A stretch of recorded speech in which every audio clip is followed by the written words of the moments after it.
अब जो आने वाला है वो सुनकर हर कोई हिल जाएगा, क्योंकि सीरियल तुमसे तुम तक की कहानी अब ऐसे मोड़ पर पहुंच चुकी है जहां एक एक राज पर से पर्दा उठने वाला है। और शुरुआत होती है उसी पल से जब गोपाल जी और पुष्पा जी अचानक आर्या को घर बुला लेते हैं। वजह सिर्फ एक अंगूठी नहीं, बल्कि उसके पीछे छुपा वो सच है जिसके बारे में आर्या ने कभी सोचा भी नहीं था।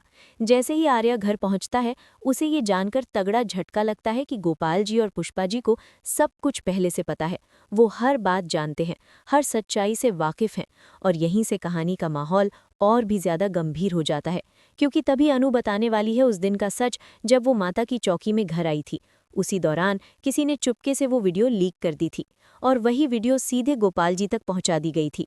अब सवाल ये नहीं है कि वीडियो वायरल हुई, बल्कि सवाल ये है कि आखिर वो वीडियो भेजी किसने और क्यों भेजी।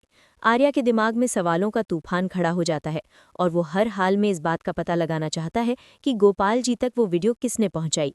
इसी बीच कहानी एक अलग ही इमोशनल ट्रैक पकड़ लेती है, जहां आर्या अनु को देखकर पूरी तरह टूट जाता है, क्योंकि अनु वापस जाने का फैसला कर चुकी होती है।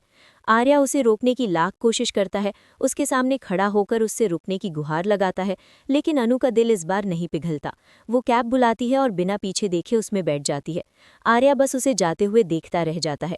लेकिन कहानी यहीं खत्म नहीं होती, क्योंकि जैसे ही कैब आगे बढ़ती है, अनु को महसूस होता है कि रास्ता बदल गया है। वो घबरा जाती है और ड्राइवर से कहती है कि ये रास्ता सही नहीं है, उसे यहीं उतार दिया जाए, वो कहीं नहीं जाना चाहती। वो चिल्लाने लगती है और गाड़ी रुकवाने की जिद करने लगती है। आखिरकार गाड़ी रुकती है, और जैसे ही अनु उतरती है, उसी पल आर्या भी गाड़ी से उतर जाता है। ये देखकर अनु पूरी तरह शॉक्ड रह जाती है, क्योंकि ड्राइवर कोई और नहीं बल्कि खुद आर्या होता है।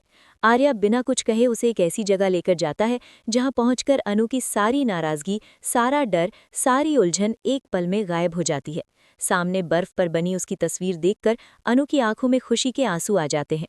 वो खुद को रोक नहीं पाती और आर्या को गले लगा लेती है।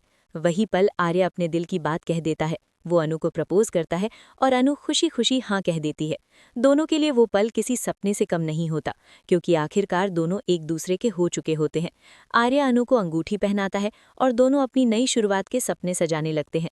लेकिन ये खुशी ज्यादा देर टिकने वाली नहीं होती, क्योंकि जैसे ही दोनों दिल्ली वापस आते हैं, अनु सबसे पहले वो अंगूठी अपने पापा गोपाल जी के हाथों में रख देती है और कहती है कि ये अंगूठी उसे आर्या सर ने दी है और वो उससे बहुत प्यार करते हैं। इतना सुनते ही गोपाल जी के चेहरे का रंग उड़ जाता है। वो घबरा जाते हैं और वहीं रखी कुर्सी पर गिर पड़ते हैं। ये देखकर अनु बुरी तरह डर जाती है। उसके मन में सिर्फ एक ही ख्याल आता है कि अगर उसने ये अंगूठी वापस नहीं की तो वो अपने पापा को खो देगी।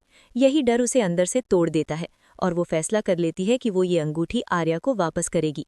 जबकि दूसरी तरफ आर्या अपनी ही सपनों की दुनिया में खोया हुआ है। उसे लग रहा है कि अब वो और अनु हमेशा के लिए एक हो जाएंगे। उसे जरा भी अंदाजा नहीं है कि अनु के दिल में कितना बड़ा तूफान चल रहा है। और यहीं से कहानी एक ऐसे मोड़ पर आकर खड़ी हो जाती है जहां आगे क्या होगा ये कोई नहीं जानता। क्या अनु अपने प्यार की कुर्बानी दे देगी, या फिर आर्या और अनु की कहानी इतनी आसानी से पूरी हो जाएगी? ये आने वाला ट्विस्ट सबको हिला देने वाला है।